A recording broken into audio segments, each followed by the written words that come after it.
Salut tout le monde, alors j'espère que tout le monde va bien. Aujourd'hui, on va poursuivre notre étude des aires totales, mais on va y aller avec l'aire totale des pyramides. Donc, je suis toujours dans le panorama 12. Je fais mon cours 5, la partie 1. Donc, cours 5, partie 1 du panorama numéro 12. On est à la page 200. Donc, l'ère des pyramides. On te dit qu'une pyramide est formée d'une base. Alors là, plutôt que d'avoir deux bases comme les prismes, il va en avoir juste une base. Et la partie latérale sera toujours constituée de triangles. Si la pyramide est droite, les triangles sont isocèles. Alors, les triangles dans notre pyramide... OK? Si la pyramide est droite, les triangles là, dans nos pyramides qui forment les faces latérales seront toujours des triangles isocèles avec un S. Maintenant, la hauteur de la pyramide, c'est la distance. Alors ça, c'est important. La hauteur de la pyramide, c'est la distance entre le sommet principal qui est l'apex et la base de la pyramide. Alors ça, c'est la hauteur de la pyramide. Donc, vous voyez, il y a une différence. Ça, ici, là, on part de l'apex et on s'en va au milieu de l'un des côtés. Ça, c'est l'apothème de ma pyramide. Donc, ça, ici, ça va être l'apothème de la pyramide.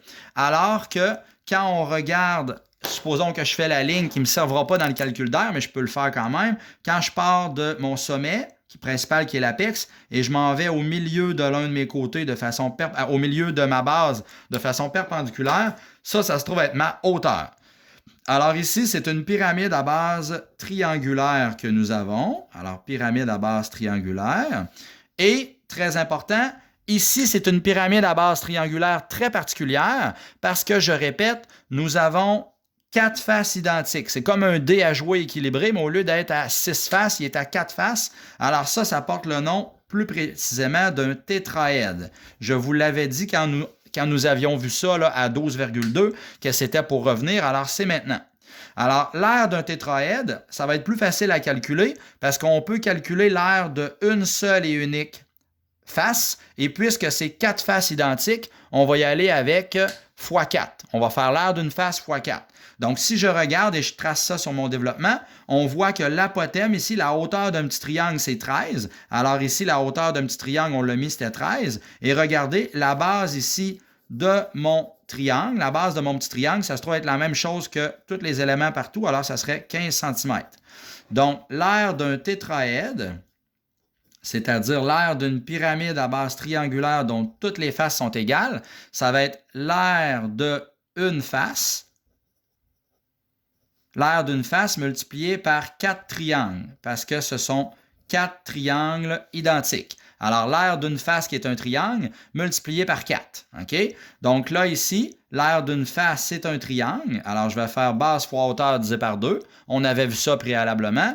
Et je vais la multiplier par 4 triangles, parce que j'ai 4 triangles dans mon tétraède. On le voit bien sur mon dessin. Et c'est 4 triangles isométriques, c'est-à-dire identiques. Donc, il me reste juste à remplacer mes lettres par des chiffres. L'aire d'un triangle, ça va être 15 fois 13 divisé par 2. Alors, 15 fois 13 divisé par 2, c'est l'aire d'un triangle. Et je vais faire fois 4. Alors, l'aire de mon triangle, 15 fois 13 divisé par 2, ça me fait 97,5. Ça, c'est l'aire d'un seul triangle. Et je fais fois 4 triangles. Alors, 97,5 fois 4, ce qui va donner 390. Donc, 390 cm². 390 cm², c'est l'aire de mon tétraède ici. Maintenant, évidemment, ce ne sera pas toujours des tétraèdes. Alors, c'est important de comprendre l'aire totale de toute la famille des pyramides que nous allons voir à la page 201. Donc, à la page 201, on tourne la page. Et là, je te dis qu'en faisant le développement, là, je ne le fais pas à la vidéo, mais en faisant le développement latéral de la pyramide, on peut dégager une formule qui va nous donner rapidement l'aire latérale de toute la famille des pyramides. Alors, on se rappelle que l'aire latérale de toute la famille des prismes, on se rappelle que l'aire latérale des familles des prismes, c'était PB fois H. Nous avions vu ça à la dernière capsule vidéo. Bien là, maintenant, l'aire latérale de toute la famille des pyramides, ça va être périmètre de la base multiplié par l'apothème de la pyramide, c'est-à-dire AP pour apothème de la pyramide, et on divise par 2.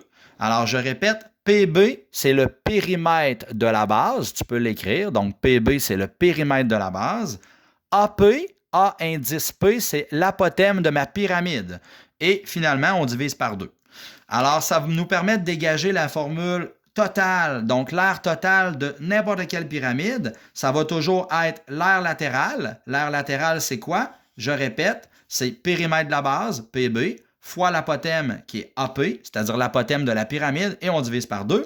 Et encore une fois, l'aire de la base, j'aurais aimé te donner une formule complète qui fonctionne toujours, mais c'est impossible parce que la base varie d'une figure à l'autre. Alors, la formule utilisée va dépendre de la forme de la base. Si c'est un triangle, tu vas utiliser l'aire d'un triangle. Si c'est un carré, tu vas utiliser l'aire d'un carré. Si c'est un pentagone, tu vas utiliser l'aire d'un pentagone, et ainsi de suite. Alors, regardons un exemple ici. On voit que 18, ici, ça se trouve à être l'apothème de ma pyramide, ce que j'appelle AP. Après ça, on voit que ma base est formée d'un carré. Ici, c'est une pyramide régulière, droite à base carrée. Donc, ma base, elle est un carré. Donc, ça va me permettre de calculer l'aire totale de la façon suivante. Je vais faire l'aire totale, c'est égal à l'aire latérale à laquelle j'ajoute une base. Alors, faites attention. Tantôt, dans les autres capsules, je m'excuse, je faisais l'aire de 2 bases, parce qu'un prisme, il y en avait 2, mais là, une pyramide, il y a une seule et unique base. Donc, l'aire totale sera égale à quoi? L'aire latérale de toute la famille des pyramides, c'est-à-dire qu'il va me donner l'aire des 4 triangles en un seul morceau. On l'a vu en haut, c'est PB, alors périmètre de la base, multiplié par l'apothème de ma pyramide, AP, divisé par 2. Je répète que AP veut dire apothème de ma pyramide. Et ici, la formule utilisée dépend de la forme de la base. Alors, la base est de forme carrée, donc je vais dire C fois C, ou quelqu'un qui marque C au carré, c'est également la même chose.